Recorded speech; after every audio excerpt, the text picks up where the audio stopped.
Today I'm going to show you the Brioche centered 3 to 3 star stitch. I'm working with my light color on the dark side of my fabric.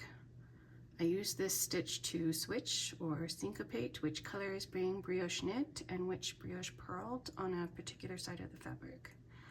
So to start, while holding the working yarn to the back, slip stitch 1 and its yarn over shawl together with stitch 2 knitwise to the right needle.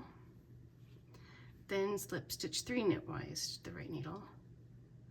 We're going to put them all 3 back on the left needle, but I'm going to keep my right needle inserted because we're going to brioche knit these 3 stitches together through the back loop.